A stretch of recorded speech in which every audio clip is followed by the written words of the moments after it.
LinkedIn presents. Welcome to the Human Capital Innovations Podcast. We're your source for personal, professional, and organizational growth and development, where we share original research, explore industry trends, and interview executives and thought leaders from across the globe. We hope you join us often for practitioner-oriented content around all things related to leadership, HR, talent management, organizational development, and change management. Maximize your personal and organizational potential with Human Capital Innovations Podcast.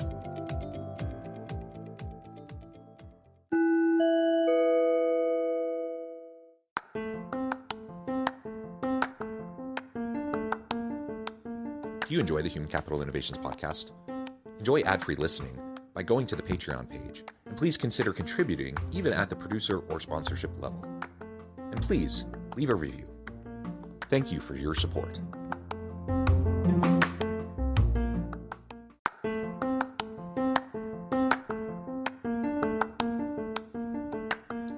Welcome to the Human Capital Innovations Podcast. In this HCI Podcast episode, I talk with Theresa Worthy about leveraging self-awareness to create and maintain a culture of inclusivity and belonging.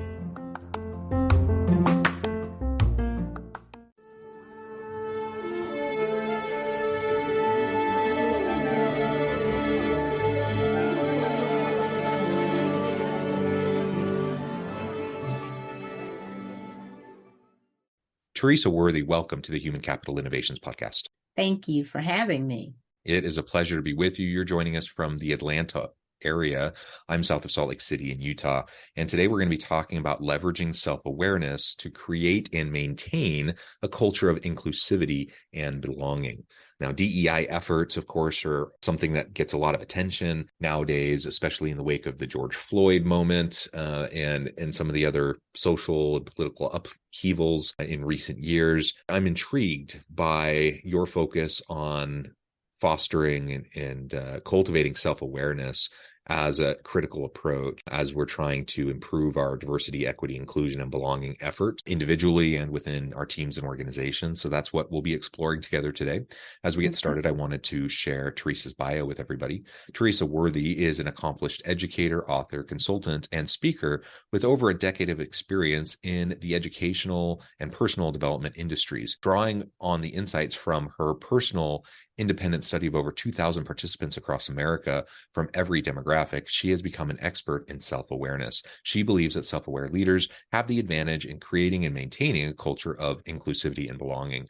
I think that's fantastic. I'm thrilled to have the chance to chat with you. Anything else you would like to share with me or my audience by way of your background or personal context before we dive on in? That's good. That's sufficient. Thank you. Okay, cool. Well, let's start with a little bit of your background. I know you had a good part of your career as a teacher. You've moved into professional speaking and consulting. Tell us a little bit about that career transition from being a French teacher to moving into those other spaces and why you honed in on and focused on self-awareness, emotional intelligence, and inclusion. The transition was prompted by my retirement from education or from the teaching area.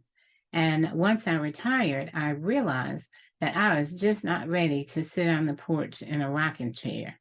So I started my social outreach, or what I thought would be social outreach, by joining Toastmasters International.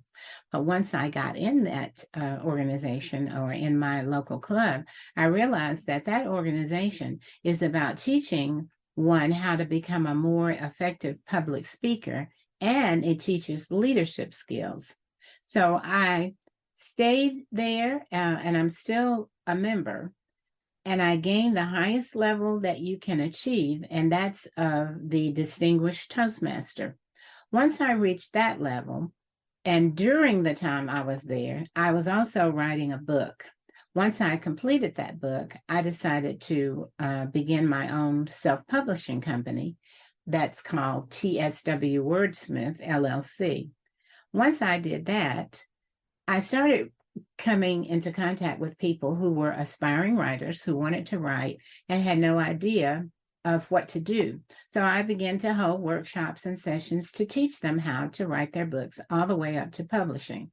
And that led me to joining the National Speakers Association. And that association differs greatly from Toastmasters in that it teaches you how to, as you say, hone in on a topic and let that topic become your message or your brand message, if you will. What led me to inclusion initially is the fact that I grew up in the segregated South, and I have always been passionate about and at the time we called it integration. Integration is a synonym for inclusion. But I've always been passionate about being allowed to exist in this country on a fair and equal basis, regardless of my difference.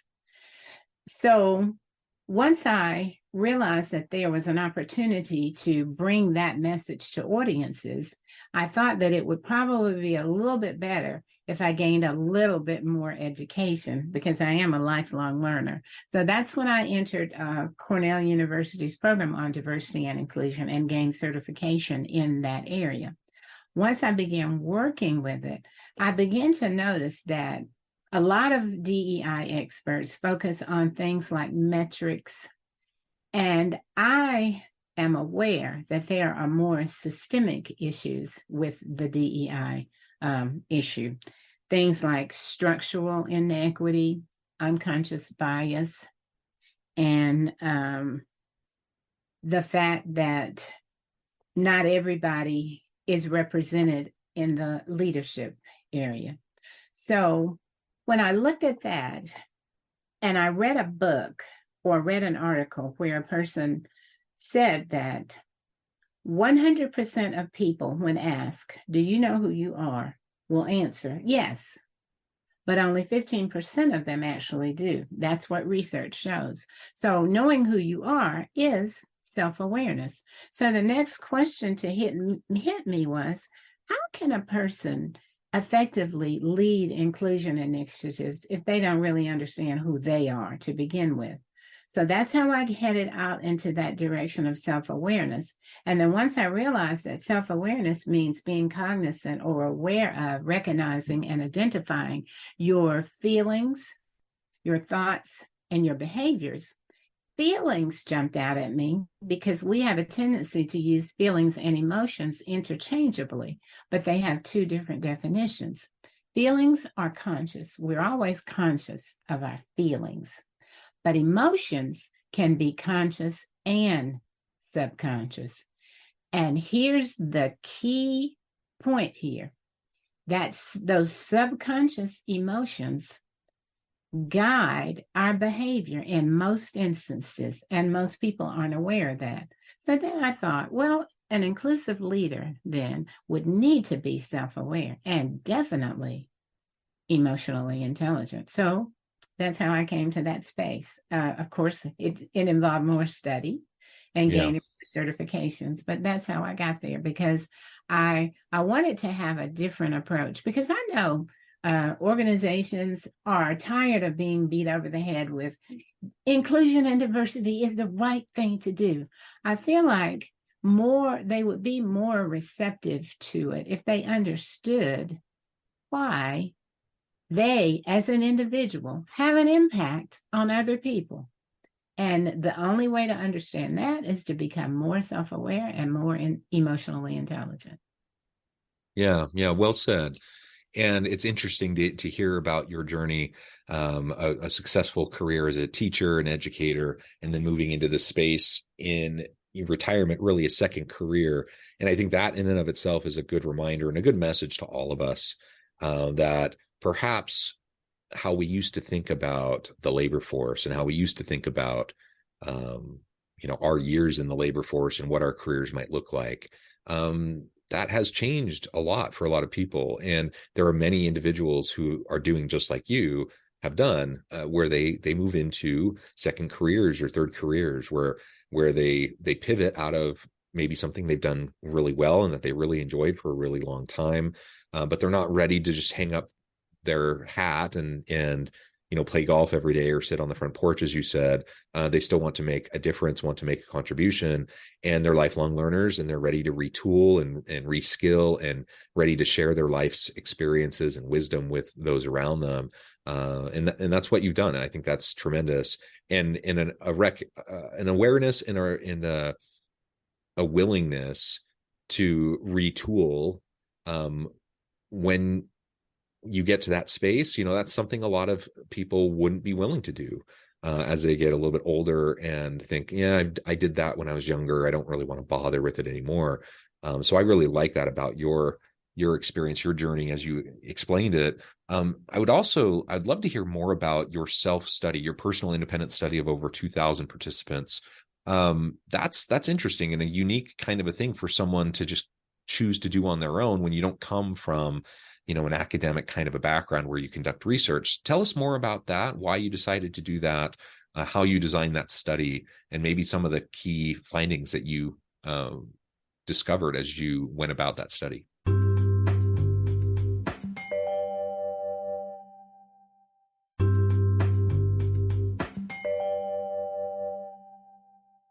It goes back to that article that I read, because the author of the article, after giving that statistic about only 15% being self-aware, truly being self-aware, my first instinct was to think, my goodness, I don't think that's true. And then I wondered, where am I?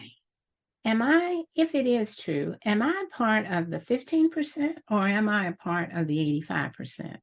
And how can I know for sure, that this is true? Is there a way that I could find out for myself if this is true? So I let that simmer.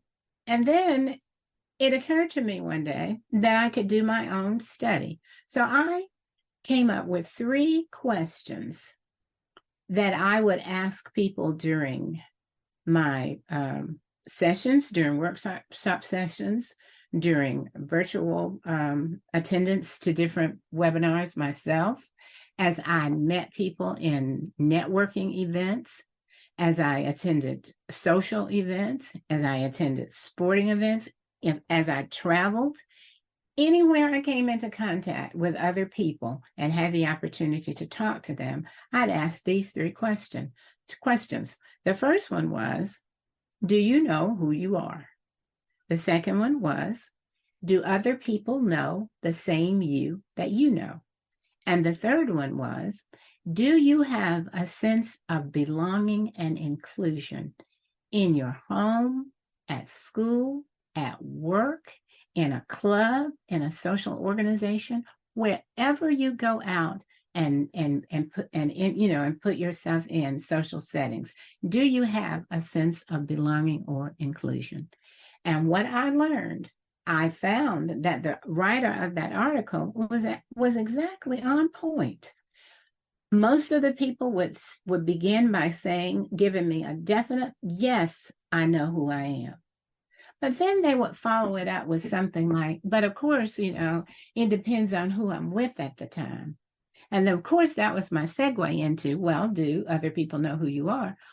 Know the same you that you know? And they would follow that with, well, I am able to be whoever I need to be, depending on where I am. And then I'd follow that with, well, is that necessary because, or do you feel a sense of belonging or inclusion with whomever you are with or wherever you are? And of course, that would be followed by, most of the time, over 50% of the time, with a resounding no, I don't feel a sense of belonging and inclusion. That's super interesting. And I like how you just proactively made it a part of your daily experience as you went about your work and interacted with people all around you. That's a really fun way, a fun approach to doing something that, I'm in an academic space. So my initial thought was you were going to explain, how you put together a survey and distributed it and analyzed the data and everything. What you just described is a little bit more of an informal approach, more of a qualitative approach, but something that I think is incredibly valuable to influence your thinking and to help you understand how others are viewing themselves in relation to their self-awareness and their emotional intelligence. So I think that's really interesting. And it's easy. Like, it's something simple that all of us could do in our work if we're just a little bit proactive and thoughtful about how we're interacting with those around us.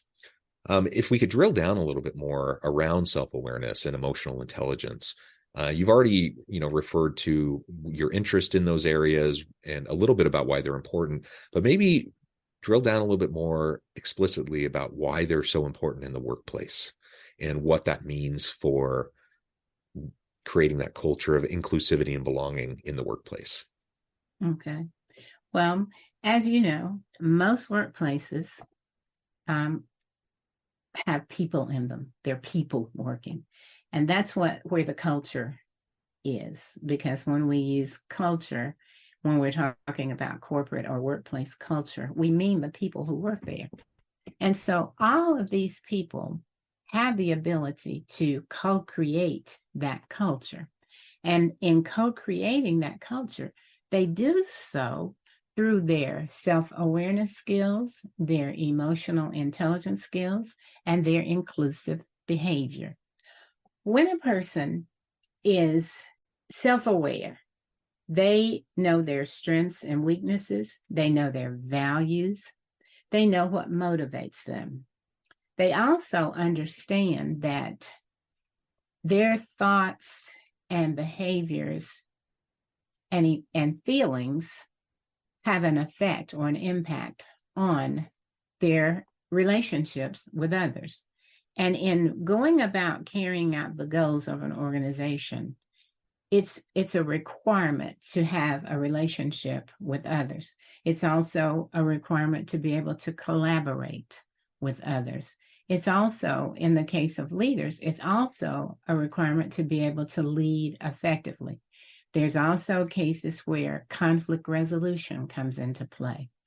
And all of these things in a workplace can clog the machinery, if you will. It can keep the actual members or teams in that workplace from accomplishing the goals of the organization. And that's what organizations want to do in order to be profitable and have a sustainable growth. They want to achieve their goals. And so it's important then for every individual within that workplace to become aware of their thoughts and feelings and their behaviors and how they impact others, so that they can form better relationships, so that they can make better decisions, so that they can be proactive and engaged in the work, and so that they can open open the way to their innate creativity and come up with innovative ideas. So that's why it's important in the workplace.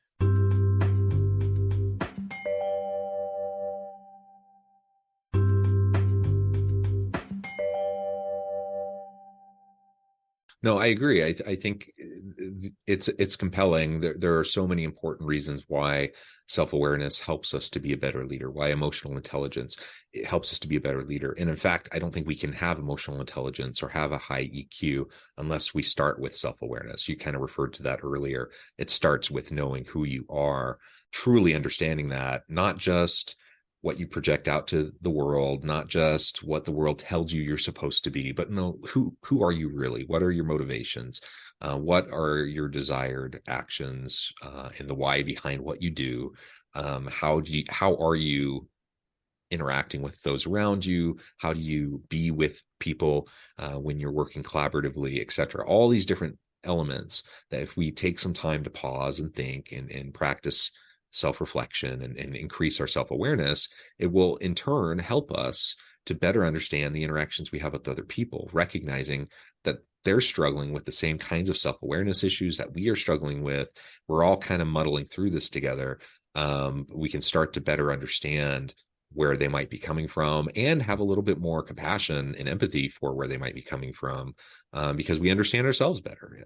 So it's a reciprocal process. We can enhance our ability, and it's a critical, durable leadership skill that every leader needs to develop.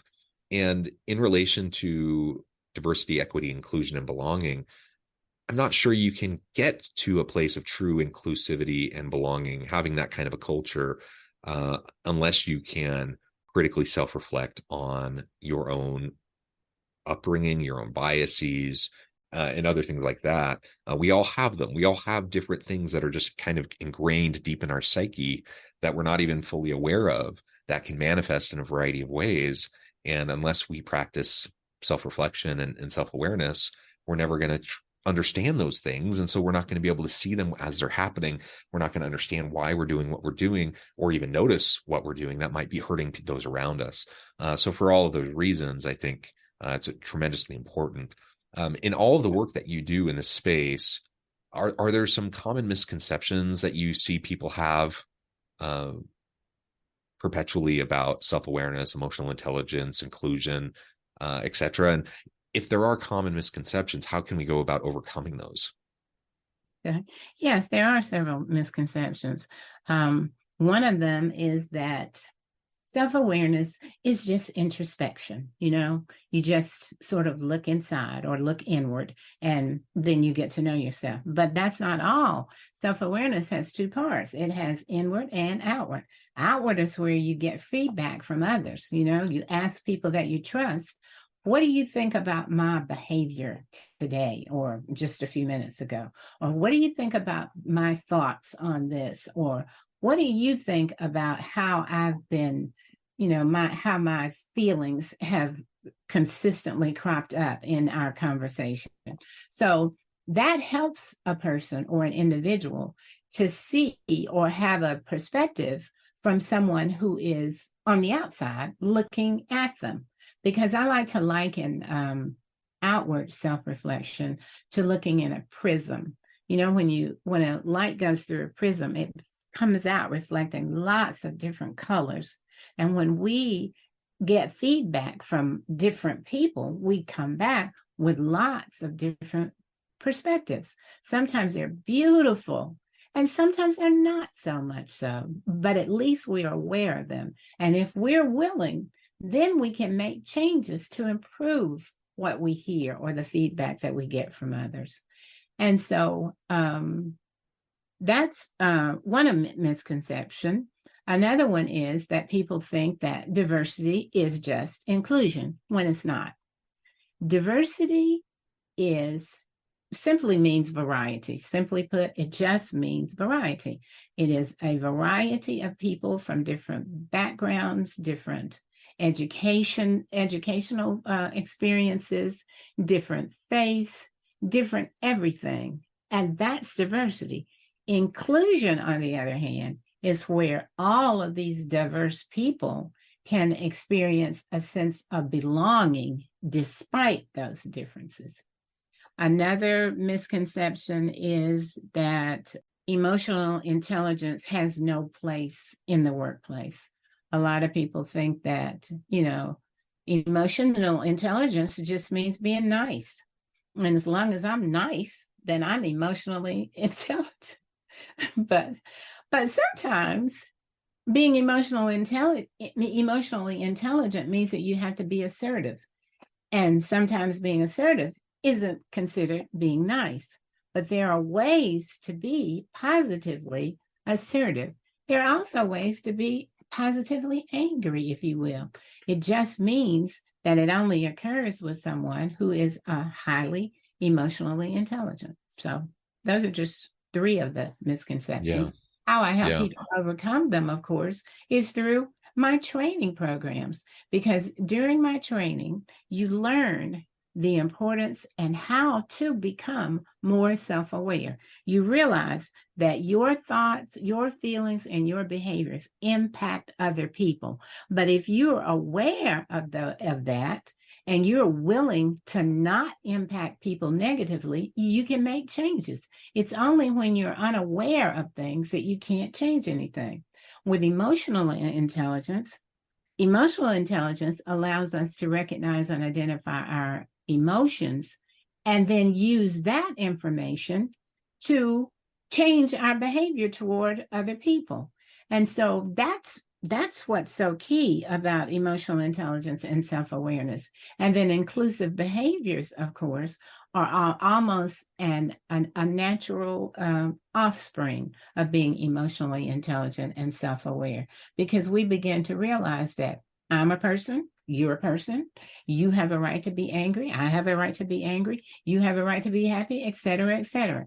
You have a right to behave as you do. And because I'm so self-aware and emotionally intelligent, I understand why you're behaving that way. I see where you're coming from. And rather than respond or react to you in a negative manner, I come to you in a more positive manner so that we can reach what I like to call transformational relationships. Yeah, I love it. Theresa, this has just been a really great conversation. I know at the time I'm going to have to let you go here in just a minute, but before we wrap things up, I just wanted to give you a chance to share with the audience how they can connect with you, find out more about your work, and then give us a final word on the topic for today. Okay. Well, I'm on LinkedIn. For those of you who are on LinkedIn, I'm on Instagram at Worthy of Inclusion. I'm also on Facebook, just simply as Theresa Worthy. And I have a website, theresaworthy.com, which is under construction now. But I also have a website for my business, which is tswwordsmith.com. So that's how one can reach me. Just wonderful. Well, Theresa, this has just been a great conversation. I appreciate your time. I appreciate you sharing your insights with me and the audience. I encourage the audience to reach out, get connected, find out more about what Theresa can do for you. And as always, I hope everyone can stay healthy and safe, that you can find meaning and purpose at work each and every day. And I hope you all have a great week. Do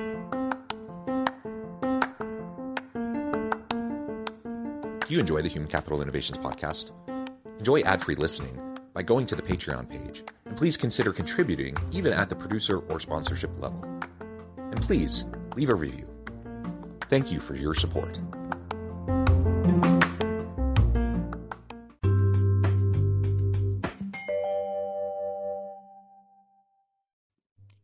Thanks again for joining us for this episode of the Human Capital Innovations Podcast. I hope you stay healthy and safe and that you have a great week.